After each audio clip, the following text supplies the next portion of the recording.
अस्सलाम वालेकुम। मैं यूनिक फर्नीचर का ओनर बात कर रहा हूँ। जैसा कि 2025 में ये मेरा फर्नीचर का जो मॉडल है, डिज़ाइन है, बहुत वायरल हुआ, ये बहुत चला ये डिज़ाइन मेरे पास में से। मैं इसीलिए ऑफ़र रखा था, रमज़ान तक बोल के ऑफ़र था ये। अब ये मेरा ब्रांच रीओपन हुआ है, गोदाम मेरा ब्रांच। इसके मौके पे मैं ₹2000 ये फर्नीचर में और कम कर दिया हूँ। 48,000 में ये फर्नीचर है। पहले ये सामान 50,000 का था ये। इसमें क्या क्या आइटम्स रहेंगे 48,000 में? इसमें आपको 6 साढ़े 6 का एक बेड है और 4 फीट बाय 7 फीट का एक शोकेस है, 4.5 फीट बाय 7 फीट का एक ड्रेसिंग टेबल है, 2 साइड टेबल है पलंग के बाजू के, और आपको इसमें एक कॉच है पलंग के सामने जो आ रही मर्दान नहीं आके वो आ रहा आपको।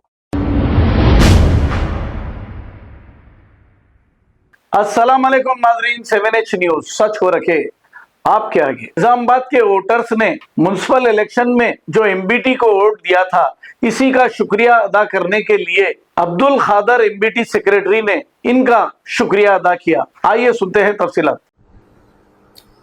औज़ु बिल्लाहि मिनश शैतानिर रजीम, बिस्मिल्लाहिर रहमानिर रहीम। ब्रादरान मिल्लत इस्लामिया, अस्सलामु अलैकुम व रहमतुल्लाहि व बरकातुहू। 2 दिन से सोच रहा था कि हम फेसबुक पर आकर तमाम राय दहिंदों का शुक्रिया अदा करेंगे। मैं अब्दुल कादर साजिद, उम्मीदवार डिवीज़न 55 मजलिस बचाओ तहरीक, आपसे मुखातिब हूँ।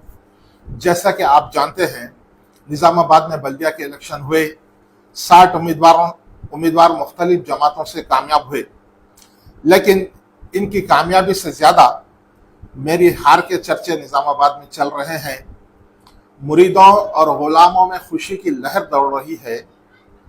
मुरीद और ग़ुलाम तो जाहिल होते हैं, लेकिन कुछ पढ़े लिखे जाहिल भी मेरी हार का जश्न मना रहे हैं। पहले ये सोचा था कि जवाब जाहिला खामोशी बाशत, यानी जाहिलों को जवाब खामोशी ही बेहतर होता, लेकिन फिर यह ख्याल आया कि रमज़ान शरीफ शुरू होने वाले हैं, तो न सिर्फ यह कि पढ़े लिखे जाहिलों को जवाब दे दूं, बल्कि मेरे कुछ मुखलिस अहबाब भी मेरी सफाई के मुंतज़िर होंगे। इसलिए आज आपसे मुखातिब हूँ। अर्ज़ करना यह है कि मैं 2014 में ही ये इरादा कर चुका था कि कभी ज़िंदगी में कभी इलेक्शन नहीं लड़ूंगा बोलकर, लेकिन हाल ही में जब मजलिस बचाओ तहरीक की क़यादत ने इलेक्शन निज़ामाबाद में 10 से 20 उम्मीदवारों को मैदान में उतारने का फैसला किया, तो तकरीबन 9 उम्मीदवार हमको मिल गए। मेरा ये ख्याल था कि कम से कम 10 उम्मीदवार हों तो ज़रा अच्छा मैसेज जाएगा। तो डिवीज़न 55 से कोई दरख्वास्त नहीं आई थी, तो मैंने अल्लाह का नाम लेकर वहाँ पर दरख्वास्त भी दिया और जो है मैंने अपना नॉमिनेशन भी डाल दिया। मेरा इरादा सिर्फ यह था कि जमात के कम से कम 10 उम्मीदवार अगर ठहरे तो निज़ामाबाद से एक अच्छा मैसेज जाएगा। इस इरादे के तहत मैंने बगैर सोचे कि मैंने नॉमिनेशन डाल दिया। अगर डिवीज़न 55 में हमको कोई अच्छा उम्मीदवार मिल जाता जो कुछ पैसे खर्च कर सकता, तो मैं हरगिज ये इलेक्शन नहीं लड़ता था। बहरहाल इलेक्शन हुआ। मेरे करीबी रिश्तेदार कुछ शुरू से ही कांग्रेस से वाबस्ता थे, तो वो कांग्रेस में कमिटमेंट कर चुके थे, तो मैंने उनको डिस्टर्ब नहीं किया। इसलिए मैंने उनको डिस्टर्ब नहीं किया। और मेरे बच्चे हैदराबाद में 2 तालीम हासिल कर रहे थे, तो उनको भी मैंने नहीं बुलाया क्योंकि तालीम उनकी ख़राब होती बोलकर, तो वो इलेक्शन से 1-2 दिन पहले ही आए। मेरी जो पड़ोसी है, जो गली के लोग थे, पहले वो लोग कांग्रेस को वोट डालना चाहते थे क्योंकि कांग्रेस का भी एक अच्छा उम्मीदवार था, लेकिन अचानक 1-2 दिन के अंदर उनका कुछ इरादा तब्दील हो गया। तो उन्होंने कहा कि भाई MIM तो कोई अच्छी पार्टी नहीं है, लेकिन उसका उम्मीदवार एक शरीफ उम्मीदवार है, हम उसको वोट डाल देते, बल्कि ऐसा चेंज हो गए। तो जब उन्होंने फैसला कर लिया कि इदरीस खान साहब को वोट डालेंगे बोले, तो फिर मैं भी उनको ज़्यादा फोर्स नहीं किया मुझे वोट डालने के लिए। इस तरह इसके अलावा मेरा सारा वक्त जो है जनाब अमजदुल्ला खान खालिद साहब और हैदराबाद से आई हुई टीम के साथ दीगर 8 हल्कों में जहाँ जहाँ वो जा रहे थे, जहाँ जहाँ वो पदयात्रा कर रहे थे, मैं उनके साथ में था। रात में जलसे होते थे, फिर उसके बाद होटल पे जाकर 11-12 बजे रात तक फिर कल की प्लानिंग होती थी। तो मेरा सारा वक्त जो है इसमें गुजर गया, तमाम 8 हल्कों में और जनाब अमजदुल्ला खान साहब का साथ देने में मेरा वक्त गुजर गया।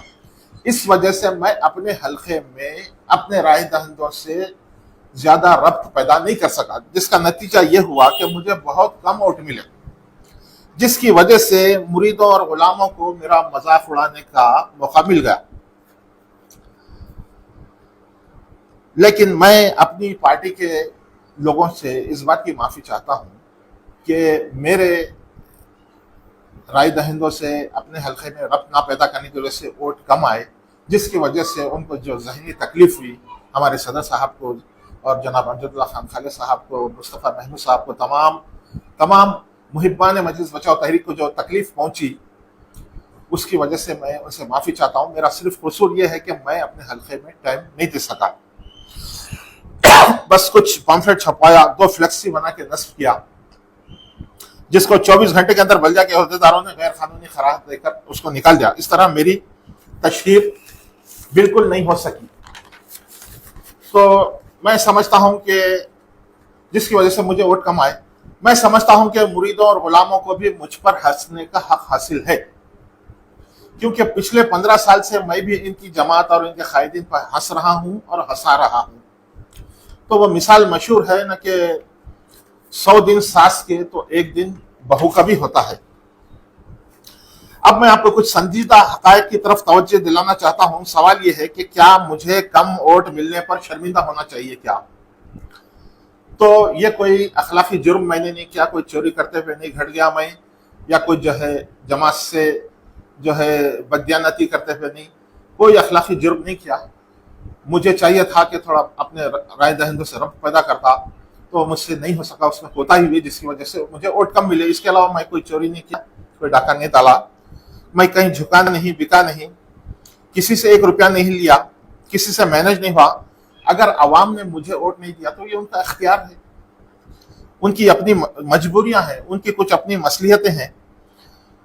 एमपीटी के उम्मीदवारों को वोट देने में अवाम की सबसे बड़ी रुकावट ये थी कि लोग बोलते थे भाई आप अच्छे आदमी हैं, आपकी जमात एक अच्छी जमात है, आपके कायदीन अमजदुल्ला खान साहब बहुत अच्छे आदमी हैं, हम आपको वोट देना चाहते हैं, लेकिन सिर्फ एक रुकावट है आपके पास कि आप उतना पैसा नहीं लगा रहे, आप नहीं जीतने की पोजीशन में नहीं है, हम आपको चाहते हैं भी इसलिए वोट नहीं दे सकते कि हमारा वोट जाया हो जाएगा। तो इसलिए हम कांग्रेस को वोट दे रहे हैं, क्योंकि वो एमआईएम का बेहतर मुकाबला कर सकती है बोल के ये लोग क्या करें, कांग्रेस को वोट दिया। तो इस तरह एमपीटी का वोट जो है ना वो कांग्रेस को शिफ्ट हुआ, जिसके नतीजे में कम से कम 4 नशिस्तों पर कांग्रेस को रास्त फायदा हुआ, जिसकी वाज़ेह मिसाल अगर आपको देखना है तो डिवीजन नंबर 11 का नतीजा निकाल के देखिए। यहां पर एमपीटी की उम्मीदवार की वजह से एमआईएम हारी, ये पक्की बात है, आप निकाल के देख लो उसके आदाद शुमार। तो हम मायूस बिल्कुल नहीं हैं, और जनाब अमजदुल्ला खान खालिद साहब, तर्जुमान मजलिस बचाओ तहरीक और दीगर जो कायदीन आए थे और यहाँ के जो कायदीन हैं, इनकी कोशिशें रायगा नहीं गई, बल्कि जो है ये कोशिशें कामयाब हुई। जिस तरह बारिश का पहला खतरा जमीन में जाता है, जमीन पी लेती है, उसके बाद जो खतरे पड़ते हैं उससे खेती होती है, उससे जो है ना तालाब भरते हैं। तो जो खतरा पहले बारिश का जो जमीन में गया वो उसको जाया हुआ नहीं बोल सकते आप, वो काम आ रहा है। और देखिए मजलिस बचाओ तहरीक ने बेहतरीन उम्मीदवारों को निजामाबाद की आवाम के सामने पेश किया था। डिवीजन 11 से एक डॉक्टर को टिकट दिया था, डिवीजन 59 से एक इंतहाई तालीम याफ्ता काबिल उम्मीदवार को, एक तालिबा को वोट दिया था जो प्री डिग्री कर रही थी, पीजी कर रही थी। इस इतनी आला तालीम याफ्ता उम्मीदवार किसी के पास भी नहीं थी निजामाबाद में, किसी जमात ने नहीं खड़ा किया था। उसी तरह डिवीजन 60 से एक हाफिज और कारी दीनदार शख्सियत को वोट दिया, को टिकट दिया। हाफिज साहब को हमने एक टिकट दिया था, जो है सिद्दीक वफा जिनका नाम है। और डिवीजन 12 से एक पुरजोश वलवला अंगेज नौजवान एक्स आर्मी मैन को टिकट दिया था, जो उस इलाके में जो बच्चे आवारा बन रहे हैं, जो नशे के आदी बन रहे हैं, जो बुराइयों में मुलविस है, उनको उनकी इस्लाह करना चाहता था। एक पुलिसमैन के बच्चे को जो है, एक जो है प्रिंटर के बच्चे को एक पुलिसमैन बनाना चाहता था, एक मैकेनिक के बच्चे को एक ऑफिसर बनाना चाहता था। वैसे उम्मीदवार को हमने पेश किया। ठीक है, जो है अवाम नहीं समझ पाई, नहीं दी वोट, कोई गिला शिकवा नहीं कर सकते अवाम से। उसी तरह ये भी एक वजह है कि उम्मीदवार जो है हमारे नहीं जीत सके, लेकिन जो वोट लिए वो बहुत गनीमत है, क्योंकि हमारे जो उम्मीदवार है वो ज्यादातर गरीब तबके से या ज्यादा से ज्यादा मिडिल क्लास के उम्मीदवार थे, और इनके पास कोई 2 नंबर का पैसा नहीं था, इनके पास होंडे नहीं थे, इनके पास किराए के टट्टू नहीं थे, जबकि मुकाबिल उम्मीदवारों ने 50 लाख से लेकर 1 करोड़ तक खर्च किया एक एक डिवीजन में। तो ऐसे में क्या मुकाबला हो सकता था? खड़े हो गए, यही बड़ी बात थी उम्मीदवारों के लिए। इसके बावजूद बहुत से उम्मीदवारों ने डटकर मुकाबला किया। अल्हम्दुलिल्लाह, मुरीद और गुलाम ये चाहते हैं कि कम वोट पाने पर मुझे शर्मिंदा किया जाए, तो अल्हम्दुलिल्लाह मैंने कोई जुर्म नहीं किया जिस पर मुझे शर्मिंदा होने की जरूरत है। जब लोग बोगस वोटिंग करा के शर्मिंदा नहीं होते, गरीबों का वोट खरीद के शर्मिंदा नहीं होते, मुसलमानों के नाम पर सियासत करने वाली जमात 15 से 25 लाख में टिकट बेचकर शर्मिंदा नहीं होती, न टिकट बेचने वाले शर्मिंदा होते, न टिकट खरीदने वाले शर्मिंदा होते, गरीब औरतों से बोगस वोटिंग करा के जो है शर्मिंदा नहीं होते, तो मुझे भी शर्मिंदा होने की जरूरत नहीं है कि मैंने कोई चोरी नहीं की। तो अर्ज करता हूं कि मैं डरा नहीं, मैं दबा नहीं, मैं झुका नहीं, मैं बिका नहीं, मैं डरा नहीं, मैं दबा नहीं, मैं झुका नहीं, मैं बिका नहीं। जो डटे हुए हैं महाज पर, मुझे उन सफों में तलाश कर। इस कौम में सूदखोर शर्मिंदा नहीं हो रहे, बोगस वोटिंग करने वाले शर्मिंदा नहीं हो रहे, 1000-2000 में गरीबों का वोट खरीदने वाले शर्मिंदा नहीं हो रहे, तो मुझे शर्मिंदा होने की क्या जरूरत है? और एक बात पे हर मुसलमान का इस पे ईमान होता है, और होना भी चाहिए कि इज्जत देना और जिल्लत देना ये अल्लाह के इख्तियार में है। वह तुइज़्ज़ु मन तशा व तुज़िल्लु मन तशा। अगर अल्लाह ताला मुझे इज्जत देना चाह रहा है तो हजारों मुरीद मेरा कुछ बिगाड़ नहीं सकते, बल्कि और अगर मुझे कोई जलील करना चाह रहा, अल्लाह ताला अगर नहीं चाह रहा तो मैं जलील नहीं हो सकता। और आखिरी बात यह है कि मजलिस बचाओ तहरीक इस इंतखाबात में एक मंसूबा लेकर उतरी थी जिसमें अल्लाह ताला ने कामयाबी अता फरमाई। कौम व मिल्लत का दम भरने वाली जमात 16 से 14 पर आ गई है ना, आपके सामने 16 थे, पहले 14 हो गए। अगर इसी तरह रहा, हमारा काम जारी रहा और उनकी गफलत ऐसी जारी रही तो 0 पर भी आ सकती है। आखिर में मैं निजामाबाद के तमाम वोटर्स का, जिन्होंने मजलिस बचाओ तहरीक के उम्मीदवारों को वोट दिया, अपने उम्मीदवारों की तरफ से उनका शुक्रिया अदा करता हूं, और ख़ास तौर पे जनाब अमजदुल्लाह खान खालिद साहब और हमारे सदर मोहतरम जनाब मजीदुल्लाह खान फरहद साहब का शुक्रिया अदा करता हूं। हैदराबाद से आने वाली पूरी कायदीन का जो है मैं शुक्रिया अदा करता हूं, हाशमी साहब का शुक्रिया अदा करता हूं। और अब चूंकि रमज़ान आ चुका है, अब मैं इसके बाद कोई सियासी वीडियो नहीं बनाऊंगा, बल्कि मैं अपना मूड जो है रमज़ान के मुताबिक कर लूँगा। आप सबसे भी दरख्वास्त है कि जो है रमज़ान की आमद है, इस्तकबाल रमज़ान में लग जाइए। अब सियासत बहुत हो चुकी है, यार जिंदा सोहबत बाकी। बहुत बहुत शुक्रिया। अस्सलाम वालेकुम रहमतुल्लाहि व बरकातहू। अस्सलाम वालेकुम। मैं यूनिक फर्नीचर का ओनर बात कर रहा हूँ। जैसा कि 2025 में ये मेरा फर्नीचर का जो मॉडल है, डिज़ाइन है, बहुत वायरल हुआ, ये बहुत चला ये डिज़ाइन मेरे पास में से। मैं इसीलिए ऑफ़र रखा था, रमज़ान तक बोल के ऑफ़र था ये।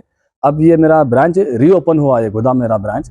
इसके मौके पे मैं 2000 रुपये ये फर्नीचर में और कम कर दिया हूँ। 48,000 में ये फर्नीचर है, पहले ये सामान 50,000 का था ये। इसमें क्या क्या आइटम्स रहेंगे 48,000 में? इसमें आपको 6 साढ़े 6 का एक बेड है, और 4 फीट बाय 7 फीट का एक शोकेस है, 4.5 फीट बाय 7 फीट का एक ड्रेसिंग टेबल है, 2 साइड टेबल है पलंग के बाजू के, और आपको इसमें एक कॉच है पलंग के सामने जो आ रही, मर्दान नहीं आके वो आ रहा आपको। इसमें कलर्स और डिजाइन का आपके पास अवेलेबल रहेंगे कस्टमर डिमांड पे? जी हाँ, मेरे पास तो कलर के रहते बन के ऑलरेडी, फिर भी कस्टमर को जो भी कस्टमाइज कराना है, डिज़ाइन में है, कलर में है, तो वो करवा सकते हैं मेरे पास में। उसके लिए थोड़ा टाइम देना पड़ता। जो रेडी है सामान, वो मेरे हिसाब का जो डिज़ाइन है जो पीछे रखा हुआ है, ये सीधा आप लोड कर सकते हैं ऑर्डर करके। इसके हटके भी दूसरे डिजाइन मिलेंगे फिर यहाँ पे? हाँ, सब डिज़ाइन मिलते हैं मेरे पास में से। जो भी कस्टमाइज कराना है कस्टमर को, ऑनलाइन से कोई भी लाके फोटो है, कैटलॉग का है, जैसा भी है, जो भी रहा डिज़ाइन हम बना के देंगे उसको। रीजनेबल प्राइस डिफरेंट था थोड़ा बहुत, रीजनेबल प्राइस रहता है वो भी। उसकी वारंटी 5 साल की रहती है। ये ऑफर कब तक रहेगा आपका? अभी ये ऑफर सिर्फ रमजान तक ही ऑफर है, क्योंकि बहुत सारी डिमांड थी पब्लिक की, ऑफर कब तक है, कब तक पूछ रहे थे, रिक्वायरमेंट थी बहुत सारे लोगों की, इसलिए मैं ये वीडियो बनाया हूँ। इसके अलावा पॉपुलर उसका कुछ चार्ज अलग रहेगा क्या? अलमारी 100 किलो का अलमारी 15,000 का है, और जो मैट्रेस है, मैट्रेस 5,000 की है, 7,000 की है, 8,000 की। देखिए मैट्रेस को 2 साल की वारंटी का मैट्रेस 5,000 का है। और बिस्तर हेवी बिस्तर है मेरे पास में से 5000 का बिस्तर है अच्छी मच्छरदानी के साथ में। अलमारी 15000 की 100 किलो की अलमारी है। जोड़ी अलमारी लिए तो आपको 16000 में 2 आती राजा रानी। ये आपका न्यू ये मेरा ब्रांच का लोकेशन है बल्लागुड़ा गौस नगर, ऑटो स्टैंड यूसुफ बेगा ऑफिस, गौस नगर में है ये मेरा ब्रांच यूसुफ बेगा ऑफिस के सामने। मेरे कॉन्टैक्ट नंबर है 9000055887 9000044487। खबर है शहर की, खबर है गाँव की, खबर है सारी दुनिया की। 7H न्यूज पसंद आए तो लाइक कीजिए, शेयर कीजिए और सब्सक्राइब करना ना भूलें। 7H news.